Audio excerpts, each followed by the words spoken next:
Namo tassa bhagavato arahato samma sambuddhassa. Namo tassa bhagavato arahato samma sambuddhassa. Namo tassa bhagavato arahato samma sambuddhassa. Buddhang dhammang sanghang namasami.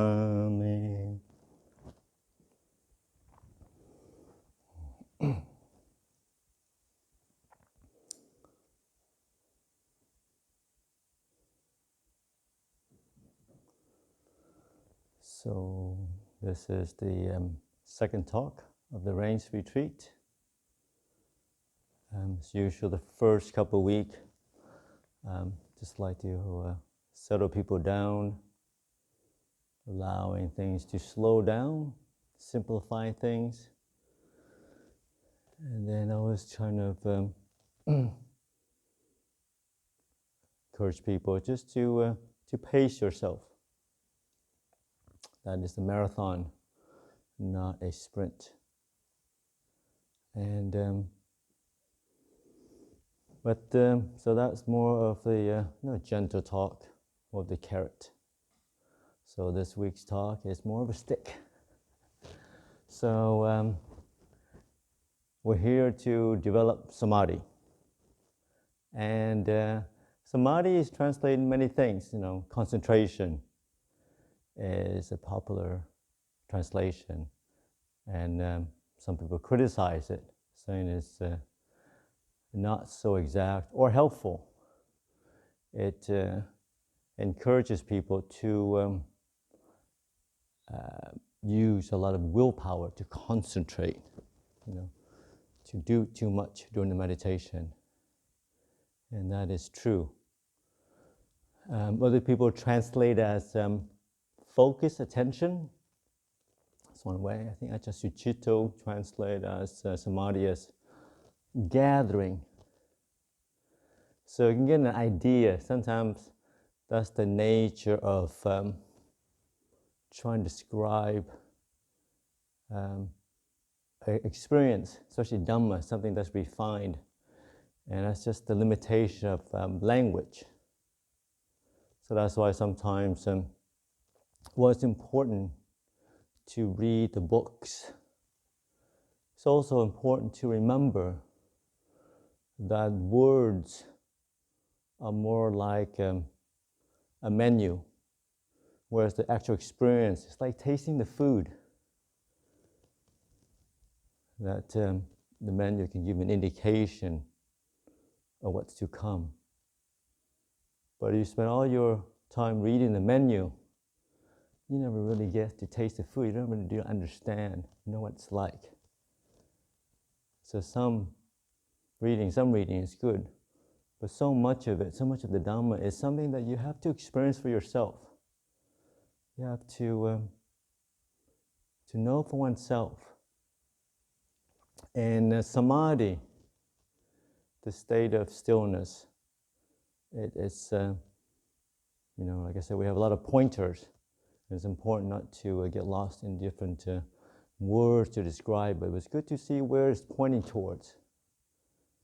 And other ways to kind of point you towards samadhi is it's kind of what you would describe. It's like stableness. Something that is stable.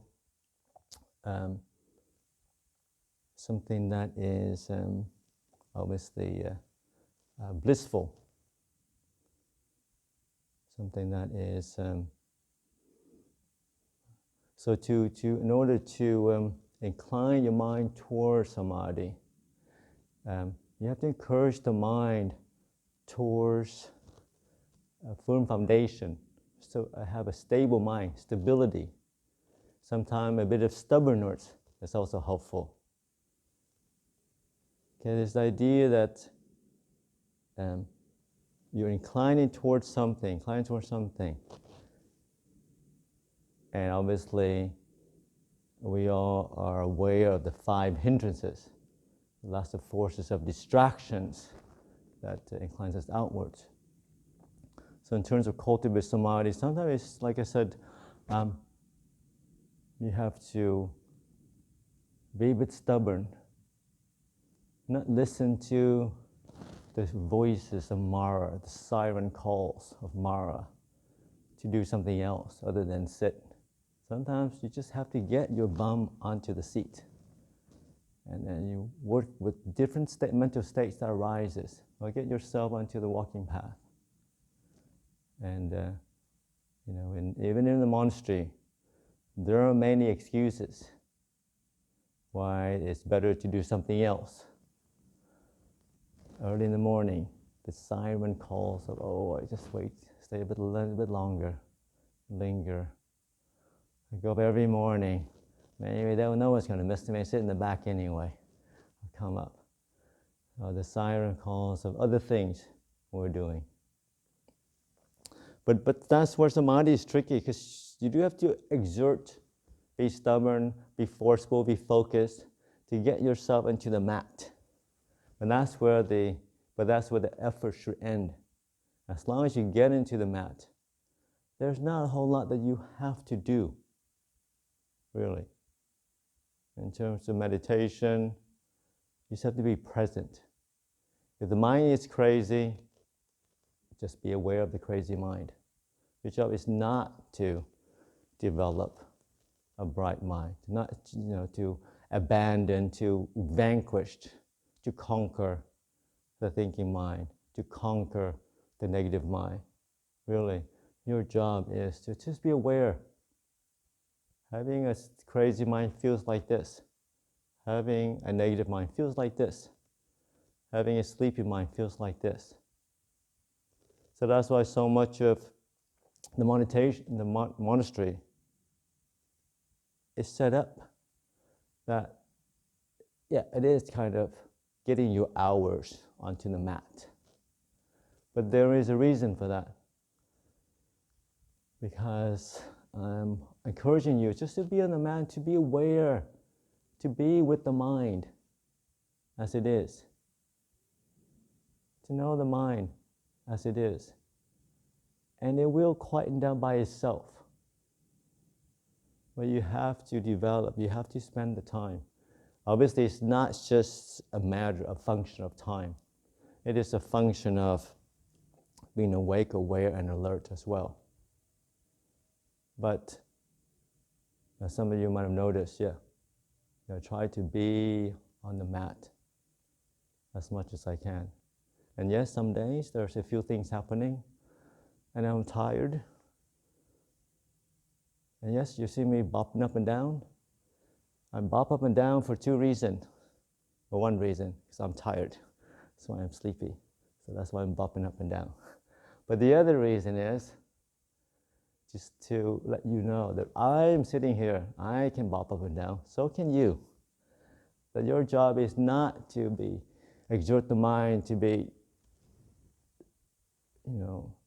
super perfect in your form. Your job is to be aware that sleepiness just feels like this. And once sleepiness goes away, the mind does become bright and clear. But it's not about the samadhi, it's about this gentle thing. It's just being aware. And everything else will fall into place. It's not about dispelling, getting rid of. It's not about getting into the jhana. Samadhi, peace happens when you have the faith, the trust, allow things to quieten down by themselves. But you do have to be focused. You do have to be stubborn. You do have to have the stability to just get into the rhythm. When it's time to sit, you sit. When to walk, you walk. Regardless what other minds, the minds, the voices in your head, the excuses that could say that there are other things to be doing. Occasionally, there are things that you have to do, of course, we all do. But for the most part, trying to focus, spend the time on to the mat, spend the time on your walking path, and just be with the mind as it is. And just keep on, remember, bring back to the present moment. Bring it back. to being with things as they are. You're not here to get your jhanas. You're not here to get rid of the negative mind, the confused mind, the wanting mind. Because that's just more wanting, more doing.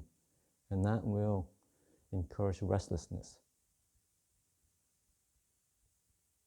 This ability to be open, this ability to be what is. That's why, and that samadhi happens naturally. Other similes you hear, remind you so often, it's like, planting a tree. Your job is just to water the plant, keep the bugs away, guard it against other creatures eating it. And then whether the tree grows or not, that's the tree's job. That's the work of nature. And it's the same with your practice. It's the sitting on the mat, the present moment awareness. It's the walking back and forth on your walking path. That's the watering. That's the keeping the bugs away. Keeping the bugs away is not allow the negative thoughts to persist, not to follow those thoughts. You're aware of those thoughts, then you go back to the breath, go back to the body, go back to the present moment, and allowing things to calm down. Sometimes the mind is crazy, but it's okay. This is what a crazy mind feels like. This is what a sad mind feels like. This is what disappointment feels like. And that's okay. Disappointment's never killed anybody. Remember that. You have what it takes to be with things. You're much stronger than you give yourself credit for. So much of Mara is just thinking that you're not strong enough, not good enough. Call the bluff and just stand your ground. Be present.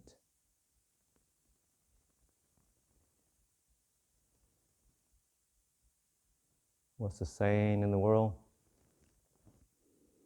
When the going gets tough, the tough gets going. When the Dhamma practice, when the going gets tough, the wise stand still. Call Mara's bluff. Be where you are. Be present.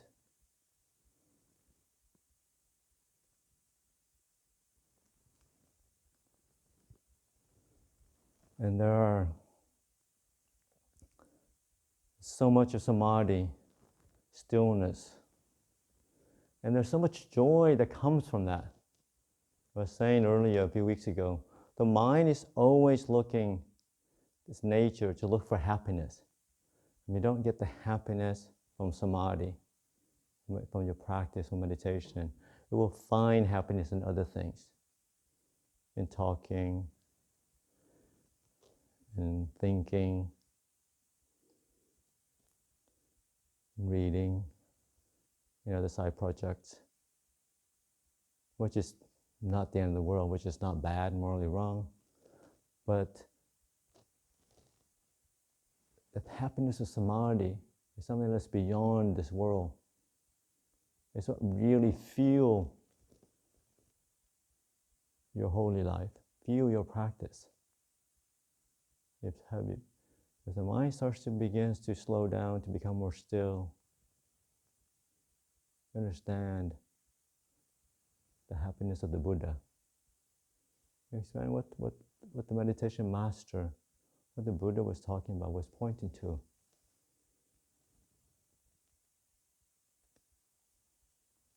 And it doesn't have to be the bliss of the jhanas. It's just the happiness of the mind, slowing down, not thinking, just for a few moments, to remember, to taste, to realize what that feels like.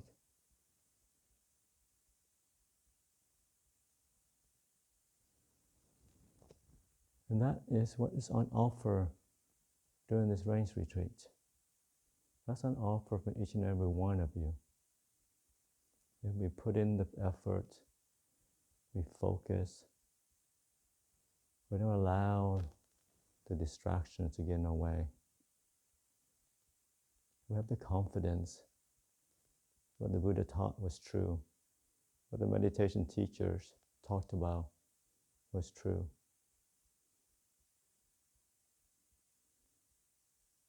But it does take time, and it takes the stubbornness, it takes the stability, and that's why the monastery is set up with a regular schedule. You're feeling happy, feeling sad, feeling depressed, suicidal, morning chanting, 4 o'clock, be there. Feeling super happy, 7 to 9, be there. And then once you get to the schedule, get a rhythm of things, the mind will calm down by itself.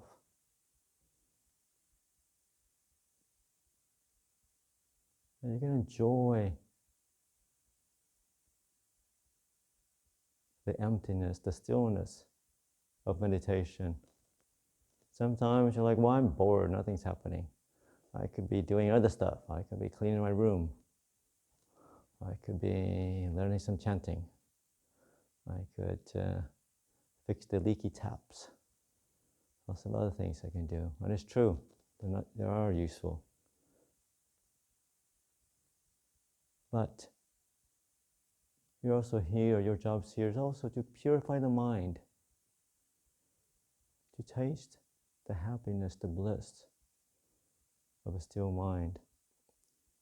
So direct the mind towards the happiness of not doing. Incline the mind towards the happiness of being with things as they are, imperfect. Sometimes these things come into your meditation.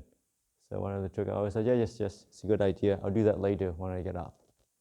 Yes, that's a good idea. Okay, I'll get to it when I get off my mat. Your job when you sit on the mat is just to be with the breath, be with the body. Be with the present moment as it unfolds.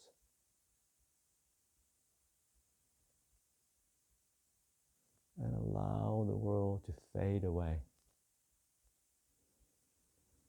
Allow the worries, the anxieties to fade away. Allow the body to disappear. And just be with a bright mind. Bliss of no thinking. Bliss of not being anybody. Bliss of nothingness. That's something you have tasted. Being always inclined towards it. Remember it. There's something that fuels your practice for many, many years. But that's not going to happen unless you put your bum on the seat.